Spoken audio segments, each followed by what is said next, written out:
بسم اللہ الرحمن الرحیم نحمده ونصلي ونسلم على رسولنا الكريم اما بعد رب اشرح لي صدري ويسر لي امري واحلل عقدة من لساني يفقهوا قولي رب اشرح لي صدري ويسر لي امري واحلل عقدة من لساني يفقهوا قولي رب اشرح لي صدري ويسر لي امري واحلل عقدة من لساني يفقهوا قولي رب يسر ولا تعسر وتمم علينا بالخير یا اکرم الاکرمین۔ پچھلے درس میں آپ کے سامنے دو آیتوں کی تفسیر بیان کی گئی تھی جس میں اللہ تعالیٰ نے علی العموم کسی قوم کو مخاطب نہیں کیا تھا بلکہ انسانیت کو مخاطب فرما کر اللہ تعالیٰ نے یہ مطالبہ کیا ہے کہ تم اس پروردگار کی عبادت کرو، اس رب کی عبادت کرو جس نے تم کو پیدا کیا، اور صرف تم کو نہیں بلکہ تم سے پہلے والوں کو بھی پیدا کیا، اور تم کو ڈرنا چاہیے۔ اللہ تعالیٰ نے اپنی ربوبیت کی چند علامات بھی آگے ذکر فرمائی، اور اللہ تعالیٰ نے کچھ اپنی صفات بھی ذکر فرمائی، جیسے کہ الذی جعل لکم الارض فراشا، اور اسی طرح والسماء بناء وانزل من السماء ماء فاخرج به من الثمرات، اسی طرح رزقا لکم۔ تو یہ مختلف 5-6 چیزیں اللہ تعالیٰ نے ذکر فرمائی۔ یہ تو تھی انسان کے متعلق،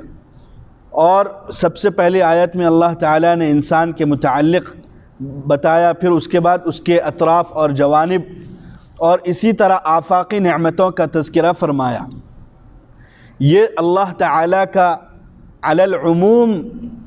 اللہ تعالیٰ اپنی عبادت کی طرف لوگوں کو دعوت دے رہے ہیں۔ اس میں کسی خاص مذہب کی نشاندہی نہیں فرمائی، بلکہ اللہ تعالیٰ نے علی العموم تمام انسانیت کو، تمام مخلوق کو اللہ تعالیٰ نے اس پیغام کے ذریعے اللہ تعالیٰ کی عبادت کی طرف بلایا ہے، اور اللہ تعالیٰ نے نعمتوں کو بھی ذکر فرمایا ہے، اور نعمتوں کا شکر ادا کرنے اور نعمتوں کے صحیح اس کا شکر ادا کرنے اور صحیح استعمال کرنے کا اللہ تعالیٰ نے طریقہ بتلایا ہے کہ یہ تمام نعمتیں تو انسان ہی کے لیے پیدا کی گئی ہیں، لیکن انسان جس چیز کے لیے پیدا کیا گیا ہے وہ ہے اپنے رب کی عبادت کے لیے۔ وَمَا خَلَقْتُ الْجِنَّ وَالْإِنسَ إِلَّا لِيَعْبُدُونَ۔ تو اللہ تعالیٰ نے اس مقصد کو اس آیت میں بیان فرمایا ہے۔ آگے اللہ تعالیٰ نے وَإِن كُنتُمْ فِي رَيْبٍ، اس آیت میں اللہ تعالیٰ نے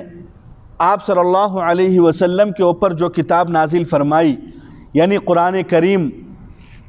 اللہ تعالیٰ نے اس کے متعلق اور اس کے وجوہ اعجاز ہونے اور اس کے معجزہ ہونے اور اس کے اللہ کا کلام ہونے اور عرب کے فصاحت و بلاغت کے سامنے اللہ تعالیٰ نے یہ چیلنج اور یہ تحدی دی کہ تم اس جیسا کلام لے آؤ۔ اللہ تعالیٰ نے قرآن مجید کو آپ صلی اللہ علیہ وسلم پر نازل فرمایا، اس کے متعلق اللہ تعالیٰ نے تحدی اور چیلنج کیا کہ تم اگر ان تمام چیزوں کو نہیں مانتے، اللہ تعالیٰ نے جو زمین بچھائی ہے اس کی بھی نعمت کو شکر ادا نہیں کرتے، اور بھی مختلف چیزیں ہیں، آسمان سے پانی کا نازل کرنا، اسی طرح میووں کا اگانا، اور اسی طرح اس کا بالکل صحیح سلامت آپ کے منہ تک اور آپ کے پیٹ تک پہنچانا، انسان کے مخلوق کے پیٹ تک پہنچانا، یہ سب اللہ تعالیٰ ہی کی تربیت، اللہ تعالیٰ کے نظام ہیں۔ اگر تم اس کو بھی نہیں مانتے تو پھر اللہ تعالیٰ نے ایک دوسری چیز فرمائی، دوسری چیز کے ذریعے مخاطب فرمایا اور دعوت دی کہ اگر تم اس چیز اور اس کلام میں شک کرتے ہو جو ہم نے آپ صلی اللہ علیہ وسلم پر نازل فرمایا ہے، تو تم اس میں شک کرنے کے بجائے تم اس جیسا کلام لے آؤ، تم اس جیسی ایک صورت لے آؤ یا اس جیسی ایک آیت لے آؤ۔ تمام عرب ایڑی چوٹی کا زور لگا کر بھی ایک آیت تیار نہیں کر سکے جو قرآن کے مقابلے میں پیش کی جا سکے۔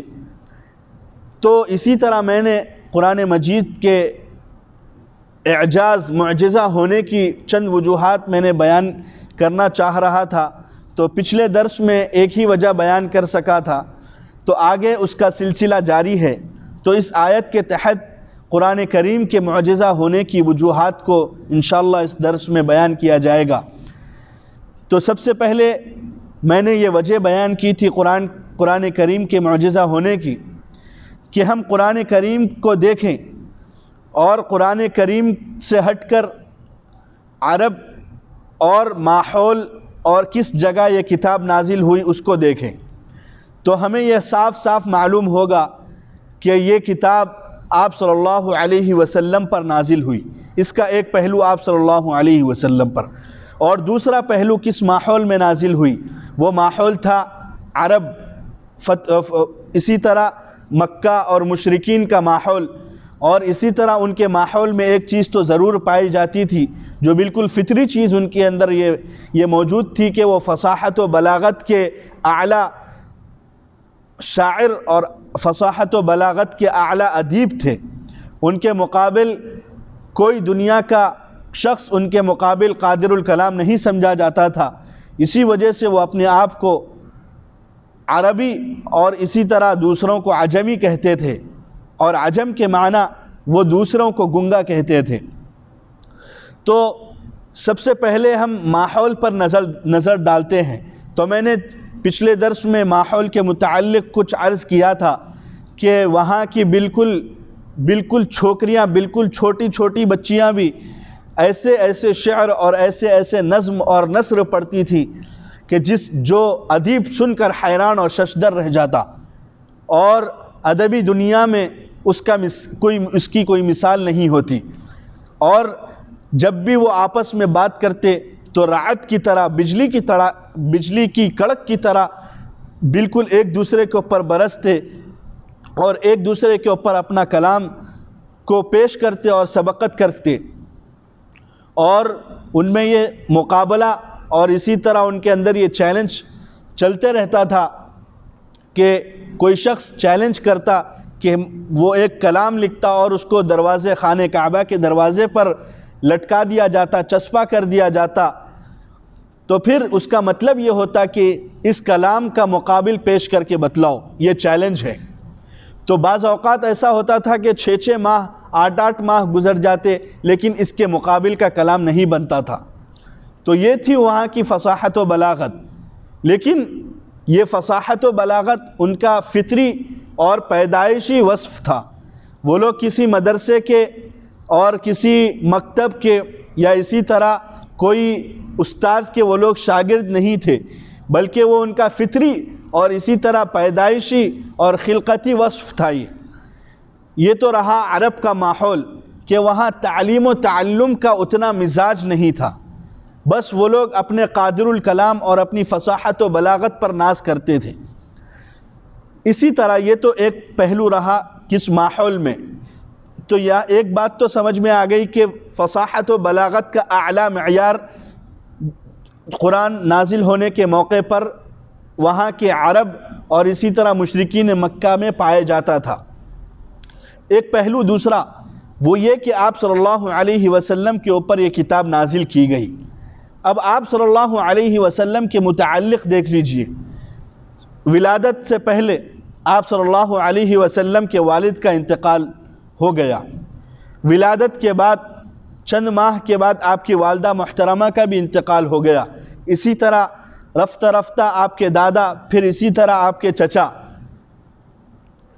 تو آپ صلی اللہ علیہ وسلم بالکل یتیم ہوتے گئے۔ اور میں نے پہلے بھی ذکر کر دیا تھا کہ عرب کے ماحول میں اور اسی طرح مکہ میں اور اسی طرح اطراف و جوانب میں کہیں کوئی مدرسہ، کوئی مکتب یا کوئی استاد نہیں جو اپنے پاس بچوں کو جمع کرے اور ان کو تعلیم اور تعلم اور تعلیم دے۔ تو بالکل نام و نشان تعلیم کا کہیں نہیں ملتا۔ تو آپ صلی اللہ علیہ وسلم اپنی اسی عمر میں، جو بالکل بچپن کی عمر تھی جس میں پڑھائی لکھائی بہت اہم ہوتی ہے، آپ صلی اللہ علیہ وسلم کا یہ بچپن گزر گیا، اور آپ صلی اللہ علیہ وسلم نے کوئی بھی کسی بھی فرد سے آپ نے تعلیم حاصل نہیں کی۔ اس کے بعد آگے ایک عمر آتی ہے جوانی کی عمر، جس میں آپ صلی اللہ علیہ وسلم نے مختلف مکہ کا سفر، مختلف جگہوں پر آپ صلی اللہ علیہ وسلم گئے، جہاں سال بھر میں مکے میں ایک میلہ لگتا تھا، جیسے عکاز کے نام سے ایک میلہ لگتا، اور اسی طرح مختلف میلے لگتے، اس میں لوگ اپنا اپنا کلام پیش کرتے اور اپنی اپنی بڑائی پیش کرتے، مختلف طریقے سے اپنی اپنی واہ واہ لیتے، لیکن آپ صلی اللہ علیہ وسلم اس ماحول سے بھی دور رہے۔ تو اسی وجہ سے آپ صلی اللہ علیہ وسلم کو نہ لکھنا آتا نہ بولنا آتا، یعنی شعر و سخن کی زبان میں ایسا کہا جائے کہ جو شعر اور فصاحت و بلاغت ہو وہ آپ صلی اللہ علیہ وسلم کے اندر نہیں تھی۔ پھر ایک زمانہ آیا کہ آپ صلی اللہ علیہ وسلم نے اپنے چچا کے ساتھ شام کا سفر کیا، پھر وہاں بھی کوئی خاطر خواہ، کوئی استاد کے پاس آپ نے نہیں پڑھا، بالکل چند ایام، 3 دن بعض روایتوں کے مطابق، اور بعض روایتوں کے مطابق اس سے زیادہ، کہ جس سے امکان ہو سکے کہ آپ صلی اللہ علیہ وسلم نے وہاں علم حاصل کیا۔ تو یہ تو رہی آپ صلی اللہ علیہ وسلم کے متعلق رودات، آپ صلی اللہ علیہ وسلم کی سیرت۔ اب 40 سال تک کے زمانے میں آپ صلی اللہ علیہ وسلم اپنی 40 سال کی عمر مکہ میں رہے، اور 40 سال کی عمر میں آپ صلی اللہ علیہ وسلم فصاحت و بلاغت، شعر و سخن سے بالکل کوس و دور رہے، لیکن ہاں آپ صلی اللہ علیہ وسلم کے اندر ایک وصف ضرور پایا جاتا تھا، وہ یہ کہ آپ صلی اللہ علیہ وسلم کو تمام مکہ کے لوگ اور تمام عرب کے لوگ آپ صلی اللہ علیہ وسلم کو صادق امین کہتے، اور بہت سے مغرور اور اسی طرح متکبر حضرات جو قریش میں سے تھے وہ لوگ بھی آپ صلی اللہ علیہ وسلم کی عزت کرتے اور آپ صلی اللہ علیہ وسلم کو صادق اور امین کہتے۔ یہ ایک وصف آپ صلی اللہ علیہ وسلم کے اندر پایا جاتا تھا۔ اس سے ہٹ کر شعر و سخن اور اسی طرح فصاحت و بلاغت، یا اسی طرح آپ صلی اللہ علیہ وسلم نے کسی استاد کے سامنے تعلیم حاصل کی ہو، ایسا کہیں پوری تاریخ میں نہیں ملتا، اور ماحول میں بھی نہیں تھا کہ کسی کے سامنے اور کسی کے سامنے زانو تلمس طے کر تعلیم حاصل کرے، اور وہاں ماحول بھی نہیں تھا۔ پھر یکایک آپ صلی اللہ علیہ وسلم کی عمر 40 سال ہوئی، اور پھر اس کے بعد آپ صلی اللہ علیہ وسلم کو اللہ تعالیٰ نے نبوت کے عہدے سے سرفراز فرمایا۔ پھر یکایک 40 سال کے بعد اللہ تعالیٰ نے آپ صلی اللہ علیہ وسلم کے زبان سے ایک ایسا کلام پیش کر دیا کہ مشرکین عرب پریشان ہو گئے، فصحاء بلغاء پریشان ہو گئے کہ یہ کلام نہیں ہے، یہ کلام نہیں ہے، یہ انسانی کلام نہیں ہے، بلکہ یہ کسی اعلیٰ ہستی کا کلام ہے۔ یہ بڑے بڑے ادبا اور اسی طرح بڑے بڑے شعراء، فصحاء بلغاء لوگ یہ کہنے پر مجبور ہو گئے کہ یہ انسان کے بس کی بات نہیں ہے ایسا کلام پیش کرنا، یہ تو ما فوق الانسان، انسان سے اوپر کی کوئی ہستی اس کو پیش کر سکتی ہے۔ تو اب یہاں یہ سوال پیدا ہوتا ہے کہ آپ صلی اللہ علیہ وسلم کی زبان پر 40 سال کی عمر کے بعد یکایک ایسا کلام پیش کرنا، اور ایسا کلام جو بالکل فصحاء و بلغاء کو عاجز کر دے، یہ انسان کے بس کی بات نہیں، بلکہ یہ تو خدائے قدوس کا ہی اعجاز ہو سکتا ہے، اور خدائے قدوس نے آپ صلی اللہ علیہ وسلم کو یہ معجزہ عطا فرمایا۔ اور آپ صلی اللہ علیہ وسلم کے معجزہ ہونے کے لیے یہ بھی بات کافی ہے کہ آپ صلی اللہ علیہ وسلم کو نہ لکھنا آتا نہ پڑھنا آتا، بلکہ آپ صلی اللہ علیہ وسلم کو اپنا نام بھی لکھنے نہیں آتا، اور بعض جگہ آپ کا نام لکھا ہوا ہوتا ہے، بعض احادیث سے معلوم ہوتا ہے کہ آپ صلی اللہ علیہ وسلم نے حضرت علی اور اسی طرح مختلف حضرات سے معلوم کیا کہ میرا نام کدھر ہے بتاؤ۔ یہ روایتیں موجود ہیں، اس سے معلوم ہوتا ہے کہ آپ صلی اللہ علیہ وسلم محض امی نہیں تھے، یعنی بالکل ناخواندہ، جس کو پڑھے لکھے کہتے ہیں، نہ پڑھے لکھے، وہ ناخواندہ نہیں تھے، بلکہ امی محض تھے، بالکل پڑھنا لکھنا نہیں آتا تھا، لیکن اللہ تعالیٰ نے یکایک 40 سال کے عمر بعد جب نبوت سے آپ کو سرفراز فرمایا گیا اور آپ کو نبوت اور کتاب دی گئی تو اللہ تعالیٰ نے آپ کی زبان سے ایسا کلام جاری فرمایا جس کی مثال پیش کرنے سے پوری دنیا آج بھی عاجز ہے۔ تو یہ صرف اللہ تعالیٰ کے قدرت اور اللہ تعالیٰ کا کلام ہی ہو سکتا ہے، کیونکہ انسان کی طاقت میں یہ کلام پیش کرنا، میں نے ابھی آپ کے سامنے عرب کے حالات اور اسی طرح آپ صلی اللہ علیہ وسلم کی سیرت پیش کی کہ جس سے کسی کو بھی یہ شبہ ہو سکتا تھا کہ آپ صلی اللہ علیہ وسلم نے کہیں نہ کہیں سے پڑھا ہو، لیکن ایسا نہیں ہے۔ یہ بالکل اللہ تعالیٰ کی طرف سے نازل کردہ کلام ہے اور اس میں کسی شک اور شبے کی گنجائش نہیں۔ یہ تو پہلی وجہ تھی۔ دوسری وجہ وہ یہ کہ اللہ تعالیٰ نے ظاہری کلام پیش کرنے کے لیے فرمایا تھا۔ اللہ تعالیٰ نے اس کے معنوی خوبیوں اور اس کے اسرار اور معارف کو پیش کرنے کا مطالبہ نہیں فرمایا تھا فصحائے عرب اور مکہ والوں سے، بلکہ اللہ تعالیٰ نے فرمایا کہ تم اس جیسا کلام پیش کرو،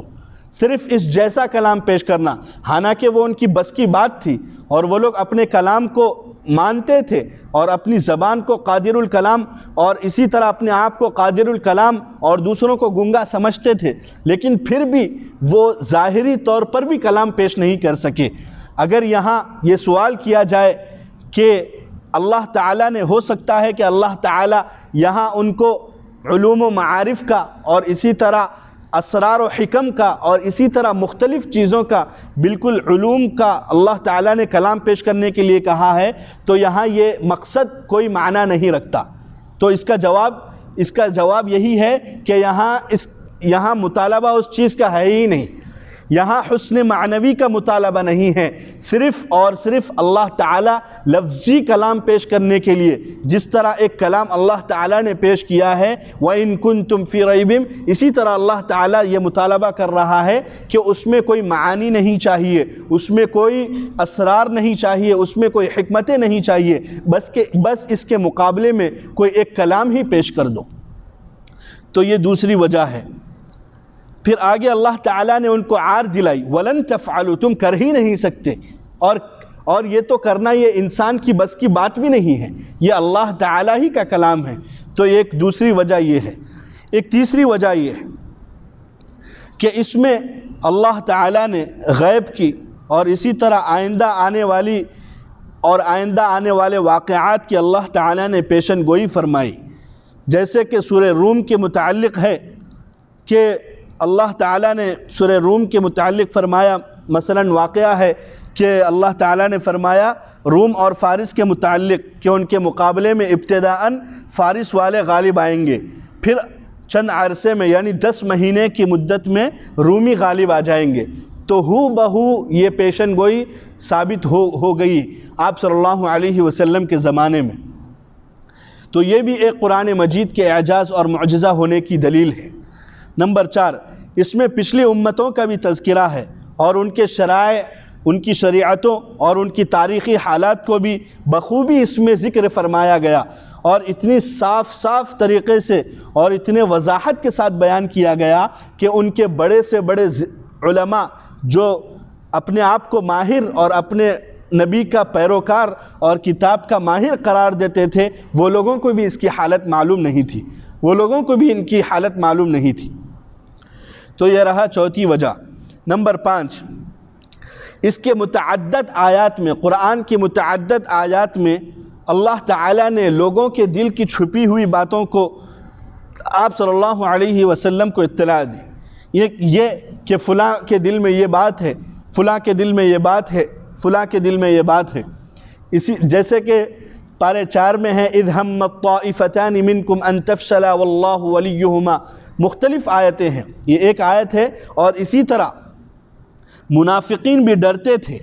منافقین بھی اللہ تعالیٰ نے قرآن مجید میں سورہ توبہ میں ذکر فرمایا کہ منافقین بھی ڈرتے تھے کہ اللہ تعالیٰ قرآن کریم کا کوئی صورت ہماری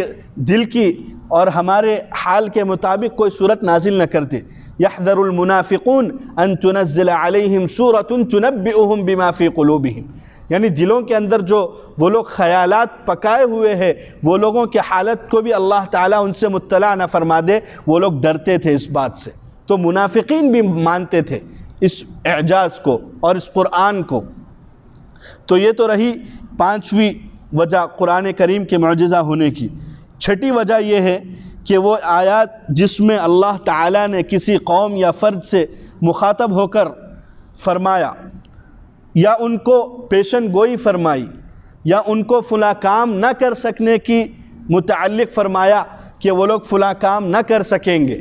حالانکہ ان کے پاس قدرت بھی موجود تھی، حالانکہ وہ ظاہری اسباب کے اعتبار سے وہ کام کر سکتے تھے، لیکن انہوں نے نہیں فرمایا، نہیں کیا۔ جیسے کہ اللہ تعالیٰ نے یہودیوں کے متعلق سورہ جمعہ میں فرمایا قُلْ يَا أَيُّهَا الَّذِينَ هَادُوا إِن زَعَمْتُمْ أَنَّكُمْ أَوْلِيَاءُ لِلَّهِ مِن دُونِ النَّاسِ فَتَمَنَّوُا الْمَوْتِ،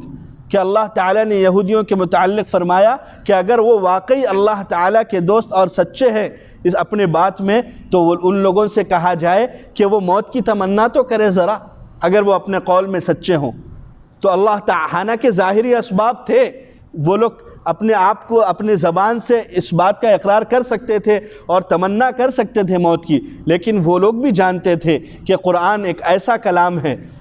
قرآن ایک ایسا کلام ہے، اور اسی طرح اللہ وہ ذات ہے جو ہمیں فوراً اٹھا بھی سکتی ہے اور ہمیں عذاب دے سکتی ہے، لیکن وہ لوگ تمنا نہیں کر سکے، وہ لوگ موت کی تمنا نہیں کر سکے۔ یہ تو رہی چھٹویں وجہ۔ ایک ساتویں وجہ یہ ہے کہ وہ جو خاص کیفیات ہوتی ہیں جو قرآن کریم کے سننے اور اسی طرح اس کو پڑھنے کے سلسلے میں جو ہر خاص عام اور اسی طرح ہر مسلمان اور اسی طرح ہر کافر محسوس کرتا ہے، وہ آپ نے واقعات تو سنا ہوگا، ابو سفیان، ابو جہل اور اسی طرح شریق وغیرہ جو تین لوگ رؤسائے مکہ اور رؤسائے قریش تھے، یہ لوگ آپس میں بالکل آپ صلی اللہ علیہ وسلم کی مخالفت میں حد تک پہنچ گئے، لیکن پھر بھی یہ لوگ رات میں سننے کے لیے، قرآن کی کشش کے لیے اور قرآن کو سننے کے اور اس کی حلاوت کو محسوس کرنے کے لیے یہ لوگ چھپے چھپے نکل کر تینوں، کسی کو بھی نہیں معلوم تھا کہ وہ لوگ آپ صلی اللہ علیہ وسلم کا کلام سننے جا رہے ہیں۔ وہ لوگ کلام سن کر پھر صبح کو واپس لوٹ رہے تھے تو اچانک نا اتفاقی سے ملاقات ہو گئی تینوں کی، وہ واقعہ آپ کے ذہن میں ہے۔ تو یہ ایک خاص کیفیت ہے جو قرآن کے متعلق ہی ہے، تو یہ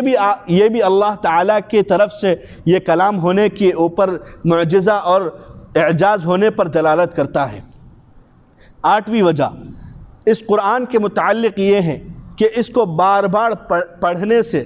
اور بار بار سننے سے اکتاہٹ محسوس نہیں ہوتی، اور اس کو جتنا زیادہ پڑھا جائے اتنا اس کا شوق پیدا ہوتا ہے۔ نمبر 9، اللہ نے خود اس کے ذمہ اور اس کی حفاظت کی ذمہ داری لی ہے۔ یہ صرف اللہ تعالیٰ نے قرآن مجید میں سورہ حجر میں فرمایا اِنَّا نَحْنُ نَزَّلْنَا الذِّكْرَ وَإِنَّا لَهُ لَحَافِظُونَ، اور ہم آج اس کا مشاہدہ کر رہے ہیں کہ 1441 سال ہو گئے، 1441 چل رہا ہے، اور 1440 سال میں بھی اس قرآن کا ایک زبر ایک زیر بھی اس کا وہ نہیں ہوا۔ میں چیلنج کے ساتھ کہتا ہوں، میں چیلنج کے ساتھ کہہ سکتا ہوں کہ آج نعوذ باللہ ہزار بار اگر پوری قرآنوں کو بھی جلا دیا جائے تو بھی تمام حفاظ صرف چند گھنٹوں میں اس کو دوبارہ مرتب کر سکتے ہیں، اس کو دوبارہ مرتب کر سکتے ہیں، اور اس میں زبر زیر پیش کی بھی غلطی نہیں ہوگی۔ تو یہ رہا اللہ تعالیٰ کی حفاظت اور اللہ تعالیٰ کا ذمہ لیا ہوا کہ اللہ تعالیٰ نے اس کو سفینے میں بھی محفوظ کیا اور سینے میں بھی محفوظ کیا۔ سفینے سے مراد یعنی اللہ تعالیٰ نے اس کو کتاب میں بھی محفوظ کیا، اور اسی طرح اللہ تعالیٰ نے حفاظ کے دل میں بھی اس کو محفوظ کر دیا۔ یہ تو رہی 9ویں وجہ، اور اسی طرح 10ویں وجہ وہ علوم و معارف ہے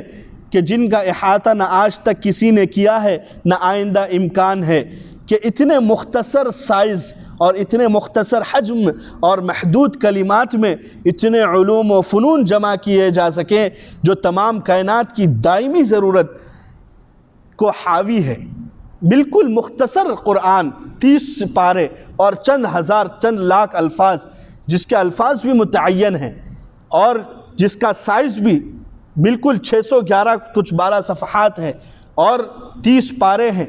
لیکن اس کے اندر سے اتنے علوم و فنون پھوٹ پڑے ہیں کہ اللہ کی پناہ، انسان کی عقل حیران ہو جاتی ہے، انسان کی عقل حیران ہو جاتی ہے انسان کے، بلکہ اہل علم تو اپنے آپ کو پیش کر دیتے ہیں اور اپنے آپ یہ کہہ دیتے ہیں کہ ہم ایمان بس لائے اور اللہ تعالیٰ کے اوپر ایمان لائے، اور یہ اللہ تعالیٰ ہی کا کلام ہو سکتا ہے، کسی بندے کے کلام میں اتنی طاقت ہے ہی نہیں کہ اس کے کلام میں سے اتنے علوم و معارف نکالے جائیں۔ کہیں نہ کہیں انسان کی حد ہوتی ہے، لیکن اللہ کے کلام کی نہ کوئی حد ہے، نہ اللہ کی ذات کی کوئی حد ہے، اسی لیے قرآن کی بھی کوئی حد نہیں، قرآن کے علوم و معارف کی بھی کوئی حد نہیں۔ 1400 سال پہلے جس طرح قرآن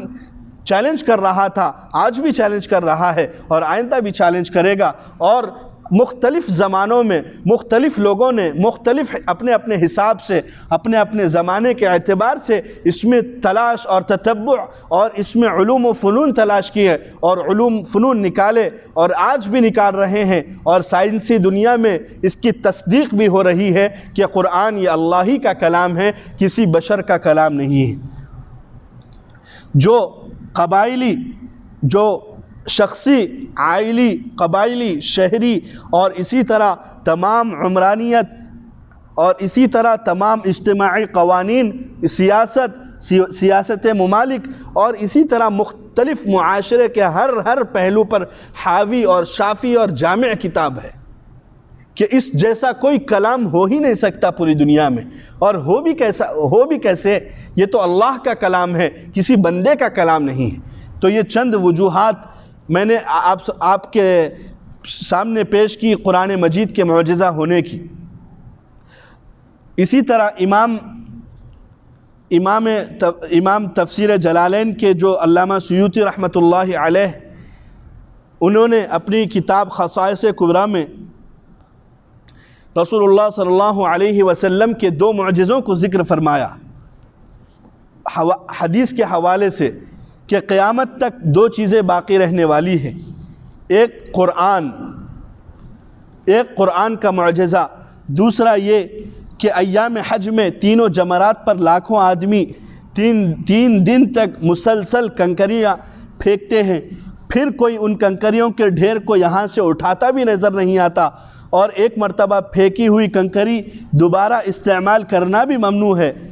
تو یہ بھی ایک معجزہ ہے کہ اللہ تعالیٰ نے ان کنکریوں کو بھی، اللہ تعالیٰ نے ان کی بھی حفاظت فرمائی ہے۔ ہاں، یہ بھی ایک معجزہ ہے آپ صلی اللہ علیہ وسلم کی طرف سے کہ ہم اس کا مشاہدہ بھی کر سکتے ہیں کہ ہم جب 3 جمرات پہ کنکریاں پھینکتے ہیں تو وہاں کوئی نہ صاف کرنے کی مشین آتی ہے، نہ وہ کنکریاں اٹھائی جاتی ہیں۔ تو ہونا تو یہ چاہیے تھا کہ چند سال میں کنکریوں کا ڈھیر لگ جاتا، لیکن نہ وہاں ڈھیر لگتا ہے، نہ وہاں کنکریاں محسوس ہوتی ہیں اور نہ کنکریاں موجود ہوتی ہیں۔ بعض جاہل لوگ تو وہاں بڑے بڑے بنڈے اور اسی طرح بڑے بڑے پتھر بھی پھینک دیتے ہیں، لیکن پھر بھی وہ اگلے سال جب آئیں گے تو وہ جمرات کا جتنا بھی حصہ ہوگا جہاں کنکریاں ڈالنا ہوتی ہے، وہاں کوئی کنکری بالکل مختصر کنکریاں ملتی ہیں، حالانکہ اتنے سال سے 1400 سال سے ڈالتے ہوئے آ رہے ہیں، لیکن وہاں کنکریاں نہ جمتی ہیں نہ اللہ تعالیٰ جمنے دیتا ہے، کیونکہ بعض جگہ فرمایا گیا ہے کہ اللہ تعالیٰ ان کنکریوں کو اٹھاتا ہے۔ اللہ تعالیٰ جس کا بھی حج مقبول اور قبول ہو جاتا ہے، اللہ تعالیٰ ان کنکریوں کو اٹھا دیتا ہے، وہاں سے اللہ تعالیٰ اٹھا لیتا ہے۔ تو یہ بھی ایک معجزہ ہے، اور قرآن کریم بھی ایک معجزہ ہے۔ تو یہ تو رہی قرآن کریم کے معجزہ ہونے کی۔ اب سائنسی اعتبار سے چند معجزے آپ بھی ملاحظہ فرمائیں۔ نمبر 1، سائنس اس نتیجے پر پہنچی ہے کہ پوری کائنات کا ایک ہی وجود تھا، ایک دھماکے کے ذریعے اس کے حصے بکھرے ہوئے، اور اسی طرح وہ نظام شمسی وجود میں آیا جس کا حصہ یہ عالم ارض ہے۔ قرآن مجید نے تقریباً 1500 سال پہلے اس کی طرف اشارہ فرما دیا تھا کہ اولم یر الذین کفروا ان السماوات والارض کانتا رتقا ففتقناہما، کیا جو لوگ کفر اختیار کیے ہوئے ہیں انہیں علم نہیں کہ آسمان و زمین ایک ملے ہوئے تھے، پھر ہم نے دونوں کو الگ کر دیا۔ یہ تو سائنس آج بتلا رہی ہے۔ اور اسی طرح ایک عرصے تک دوسری سائنسی ایک تحقیق یہ ہے کہ ایک عرصے تک سائنسدانوں کی رائے یہ تھی کہ ذرہ یعنی ایٹم ناقابل تقسیم ہے، یعنی وہ تقسیم نہیں ہو سکتا، لیکن گزشتہ صدی میں وہ اس نتیجے پر پہنچے ہیں کہ ایٹم بھی تقسیم ہو سکتا ہے، کیونکہ وہ بھی پروٹون، نائٹرون اور اسی طرح الیکٹرون پر مشتمل ہوتا ہے۔ سائنس کی دنیا میں اس سے ایک انقلاب آ گیا۔ یہی تحقیق نیوکلیئر بم کے وجود میں آنے کا ذریعہ بنی۔ اب قرآن مجید کی اس آیت کو ملاحظہ کیجئے کہ جو بتلاتی ہے کہ ذرہ بھی تقسیم ہوتا ہے، کیونکہ ذرے سے بھی چھوٹی چیز اللہ تعالیٰ نے اس کائنات میں پیدا کی ہے اور جو اس کائنات میں موجود ہے۔ سورہ یونس کی آیت ہے وَمَا يَعْزُبُ عَنْ رَبِّكَ مِن مِّثْقَالِ ذَرَّةٍ فِي الْأَرْضِ وَلَا فِي السَّمَاءِ وَلَا أَصْغَرَ مِن ذَلِكَ وَلَا أَكْبَرَ إِلَّا فِي كِتَابٍ مُّبِينٍ۔ اور آپ کے پروردگار سے ذرہ برابر بھی کوئی چیز غائب نہیں، نہ زمین میں اور نہ آسمان میں۔ یہ تو رہا سورہ یونس کی آیت۔ اسی طرح موجودہ دور کے سائنسی اکتشافات اور سائنسی تحقیق کے مطابق یہ بات سامنے آئی ہے کہ جب انسان فضا میں یعنی بلندی کی طرف چڑھتا ہے تو آکسیجن کم ہونے لگتا ہے، جس کا اندازہ اور جس کا مشاہدہ جہاز، اسی طرح ایروپلین میں اور اسی طرح راکٹس میں اور اسی طرح مختلف ہوائی سفر میں ہم لوگ ہم ایک ایئر شپس میں ہم لوگ کر سکتے ہیں، ایروپلین میں ہم لوگ مشاہدہ اس کا کر سکتے ہیں۔ لیکن اللہ تعالیٰ نے 1400 سال پہلے 1440 سال پہلے اللہ تعالیٰ نے سورہ انعام میں یہ بات فرما دی کہ وَمَن يُرِدْ أَن يُضِلَّهُ يَجْعَلْ صَدْرَهُ ضَيِّقًا حَرَجًا كَأَنَّمَا يَصَّعَّدُ فِي السَّمَاءِ، اور جس کے لیے وہ ارادہ کر لیتا ہے کہ اسے گمراہ رکھے تو اس کے سینے کو بالکل تنگ کر دیتا ہے جیسے اس کو آسمان پر چڑھنا پڑ رہا ہو۔ تو یہ بھی ایک سائنسی اعتبار سے تحقیق ہے۔ اسی طرح ایک تحقیق یہ ہے کہ قدیم ترین عہد سے انسان یہ تصور کرتا ہے کہ مذکر اور مؤنث، میل اور فیمیل کا نظام صرف جانداروں میں ہے، یعنی صرف جانداروں میں، جس کے اندر جیسے جانوروں میں، انسانوں میں ہی یہ نظام پایا جاتا ہے۔ لیکن سائنس کی موجودہ تحقیق نے یہ ثابت کر دیا کہ یہ نظام نباتات میں بھی ہے، جمادات میں بھی ہے، اسی طرح یہاں تک کہ الیکٹرانک کی پیدائش میں بھی مثبت اور منفی، پلس مائنس کا پہلو بھی داخل ہے۔ یعنی صرف انسان کا پہلے تصور تو یہی تھا کہ صرف یہ لوگ انسانوں میں اور اسی طرح جانوروں میں یہ میل فیمیل ہوتا ہے، لیکن اللہ تعالیٰ نے 1400 سال پہلے ہی اس قرآن کے اوراق میں نازل فرما دیا تھا کہ وَمِن كُلِّ شَيْءٍ خَلَقْنَا زَوْجَيْنِ لَعَلَّكُمْ تَذَكَّرُونَ، سورہ ذاریات کی آیت نمبر 49 ہے، اور ہر چیز کے ہم نے جوڑے بنائے ہیں شاید کہ تم اس سے سبق لو۔ سبحان الذي خلق الازواج كلها مما تنبت الارض ومن انفسهم ومما لا يعلمون، سورہ یاسین میں ہے۔ وہ ذات جس نے سب چیزوں کے جوڑے بنائے، خواہ وہ زمین کی نباتات میں سے ہو یا خود ان کی کوئی جنس یعنی انسان کی جنس سے ہو یا ان اشیاء سے جن کو وہ نہیں جانتے۔ تو یہ بھی آج ثابت ہو گیا سائنس کی دنیا میں، اور سائنس نے یہ بھی ثابت کر دیا کہ جدید میڈیکل سائنس نے یہ بھی ثابت کر دیا ہے کہ جاندار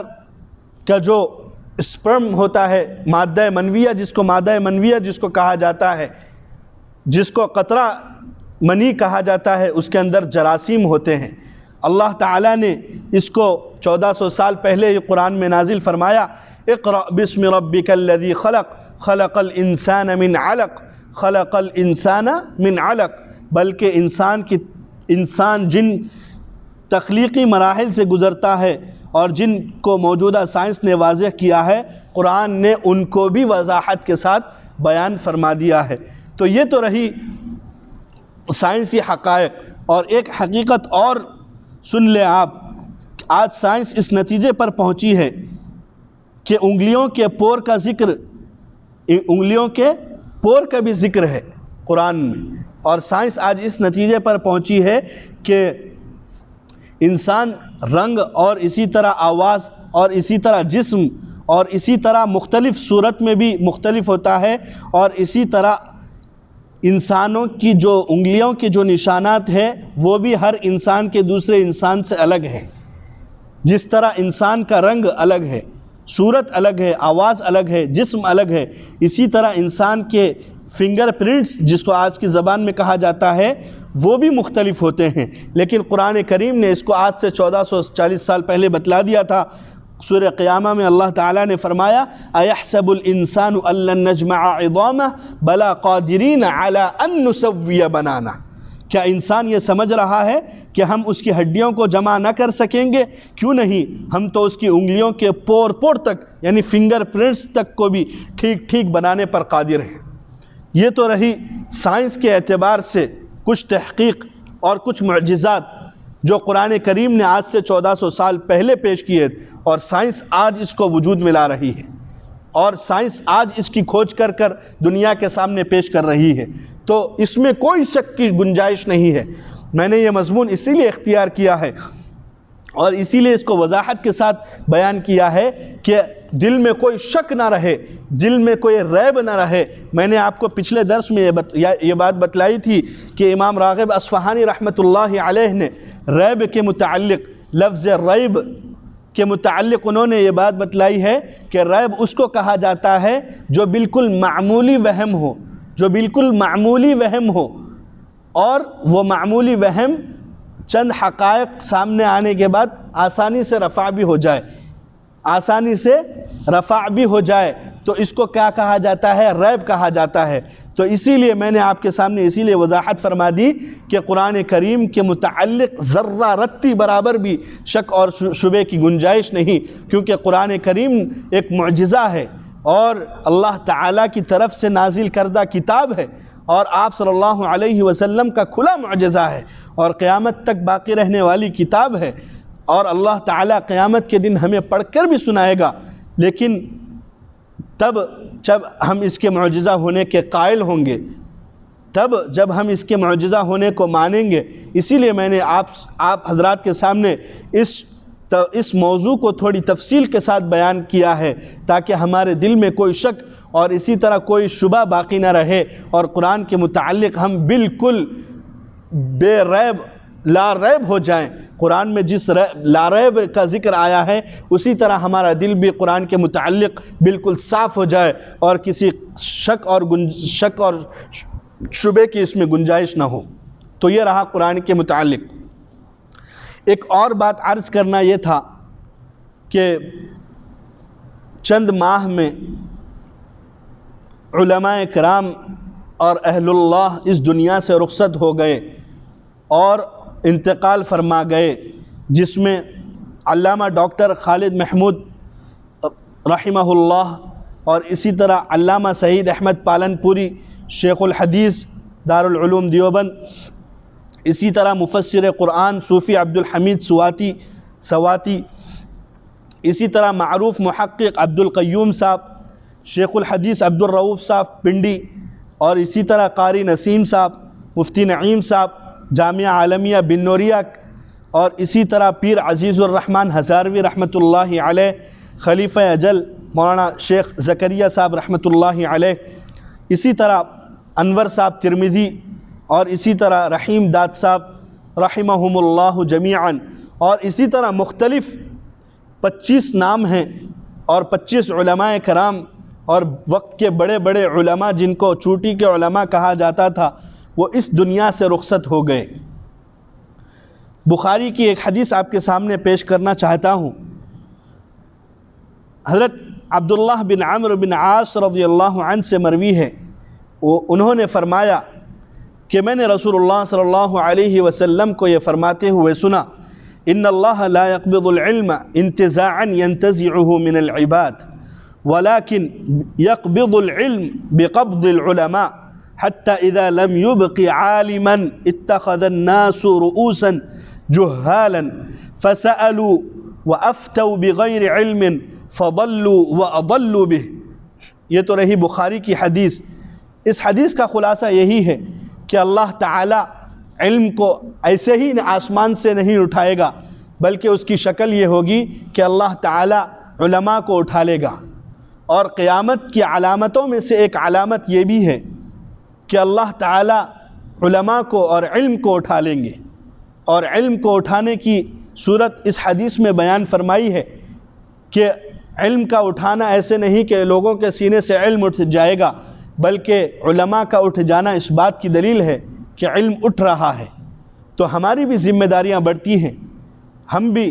ان علماء کے لیے مغفرت کی دعائیں فرمائیں اور ان علماء کے لیے مغفرت کی دعائیں کریں، اور ان علماء کرام کی راہ پر اور ان علماء کرام کے حقائق اور ان علماء کرام کے راستے پر اپنے آپ کو چلائیں۔ یہ بڑے اللہ والے لوگ تھے جن کا میں نے تذکرہ کیا، بہت نیک پارسا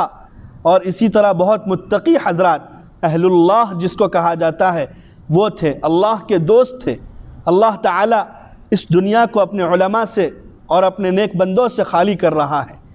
تو ہم سب کو چاہیے کہ اس سے عبرت حاصل کریں اور اللہ تعالیٰ کی طرف رجوع کریں، اور اللہ تعالیٰ کی طرف ہم سب کو رجوع کرنا چاہیے، ہم سب کو رجوع کرنا چاہیے۔ اس درس سے ہمیں